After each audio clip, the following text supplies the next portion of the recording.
জীবন সংগ্রামটা কত যে কঠিন, এটা একমাত্র যে যার জায়গা থেকে সে বুঝে। তো আমি আমার জায়গা থেকে বলতে পারি, দেখেন আমি একজন পেশায় একজন চালক, আমি একজন রেন্টাল সার্ভিস ড্রাইভার। তো যেহেতু আমি একজন রেন্টাল সার্ভিস ড্রাইভার, আমার সাথে তো নিত্য নতুন মানুষের পরিচয়। আজকে হয়তো এই প্যাসেঞ্জার নিয়ে রংপুর যাচ্ছি, কালকে হয়তো বা আরেক প্যাসেঞ্জার নিয়ে আমি কক্সবাজার যাচ্ছি। তো বিভিন্ন সময় বিভিন্ন প্যাসেঞ্জার আসলে প্রশ্ন করে, যেমন ধরেন আমি মনে করেন রাত্রেবেলা আমি কক্সবাজার উদ্দেশ্যে ঢাকা থেকে রওনা দিছি। তো বিভিন্ন প্যাসেঞ্জারে ভাই প্রশ্ন করে যে ভাই, আমরা তো ভাই গাড়ির সব লোকই ঘুমাইলাম, বা ঘুমে আসলে থাকতে পারছি না, ঘুমাইয়া গেলাম, আপনি কিভাবে সম্ভব ভাই, আপনি কিভাবে এইভাবে গাড়ি চালান, আপনার কি ঘুমে ধরে না? তখন তো ভাই আসলে আমার উত্তরটা আসলে কি আসতে পারে, আমি কি বলতে পারি যে হ্যাঁ আমার ঘুমে ধরে ভাই? এটা কখনো ভাই বলতে পারি না। কারণ আমি এই কথাটা বললে তারা আসলে ভয় পেয়ে যাবে এবং নেক্সট ডে আমাকে আর আসলে ডাকবে না। তখন আমি কি বলি, তখন আমি একটা মিথ্যার আশ্রয় নিই যে না আসলে আমার ঘুমে ধরে না। ঠিক এইরকমই মনে করেন, নিত্য নতুন লোকে যখন প্রশ্ন করে, আমার মনে হয় ম্যাক্সিমাম টাইমে রাত্রেবেলা যখন গাড়ি চালাই তখন আমাকে ম্যাক্সিমাম প্যাসেঞ্জারই আমাকে জিজ্ঞাসা করে ভাই আপনার কি ঘুমে ধরে না? তো একদিন হঠাৎ করে এক প্যাসেঞ্জারকে নিয়ে আমি সিলেটের উদ্দেশ্যে যাচ্ছি। তো এক জায়গায় চা বিরতির জন্য দাঁড়াইলাম। দাঁড়ানোর পরে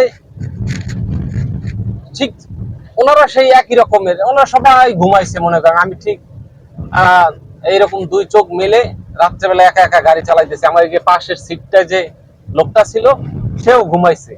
আমি তো দেখতেছি লুকিং গ্লাসে তাকিয়ে দেখতেছি যে পিছনেও সবাই ঘুমাইতে আছে। আমি একাই শুধু চাতক পাখির মতন স্টারিং ধরে আমি গাড়ি চালাইতেছি।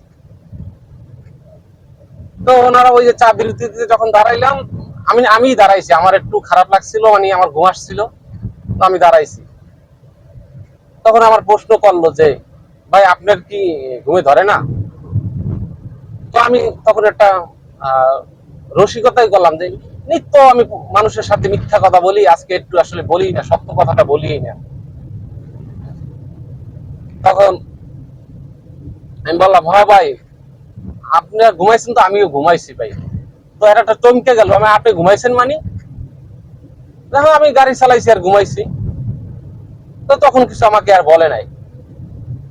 যেহেতু আমরা রেন্টাল সার্ভিস ড্রাইভার, আমরা একজনের আওতায় বা একজনের ধারায় আসলে এই প্যাসেঞ্জার গুলা আসলে নিয়ে আসা হয়।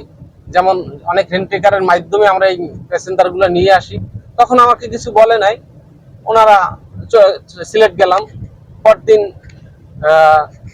মানে সকালে আমি কত ভোর রাত 4টায় মনে হয় আমি পৌঁছেছি। তো আমাকে ঘুমের টাইম দিছে, আমি 10টা পর্যন্ত ঘুমাইছি। ওনাদেরকে নিয়ে আবার যাইতে হবে কই ভোলাগঞ্জ, মানে সাদা পাথরের উদ্দেশ্যে ওনারা যাবে দেখতে। তো এই যে মনে করেন 4টা থেকে যে 10টা যে এই টাইম টুক, ঠিক তখন মনে হয় ওনাদের সাথে আমার ওই যে রেন্টেকারের মাধ্যমে আসছি, তখন ওনাদের সাথে মনে হয় কথা হয়েছে, ভাই কি যে ড্রাইভার পাঠাইলেন, এই ড্রাইভারে গাড়ি চালায় আর ঘুমায়। তো তখন ওই ভাই আমাকে, আমি ঘুমের মধ্যে আমাকে অনেক ফোন দিছে, আমি ফোন ধরিনি ওই ভাই। ও পরে ওইটা ফোনটা ব্যাক করলাম যে ভাই হ্যাঁ কি খবর ভাই? বললো যে তুমি কি গতকালকে কি ঘুমাও নাই, এরকম এরকম পেসেঞ্জার তোমার নামে কমপ্লেইন করতে আছে। তখন বললাম ভাই আসলে আমি এটা ওনাদের সাথে রসিকতা করে বললাম। তো বললো তুমি রসিকতা করে বলছো, আর তারা তো খুব সিরিয়াসলি নিছে। তো এই হলো আমাদের ভাই জীবন যুদ্ধ ভাই। যে যার জায়গা থেকে যে কর্ম করেন সেই বুঝে যে আসলে কতটা কষ্টে আছে। যাও, তারপর আমি এগুলো নিয়ে কখনো দুঃখ প্রকাশ করি না। কারণ আল্লাহ যে আমার কর্ম এটাই নির্ধারণ করে দিছে, জীবনে চলার পথে ভালো খারাপ মানুষ পড়বেই। তারপরে বলতে চাই যে আল্লাহ এই মানুষদেরকে তুমি বোঝার তৌফিক দান করিও, আর আমাকেও তুমি ধৈর্য ধারণ করিও। আল্লাহ হাফেজ।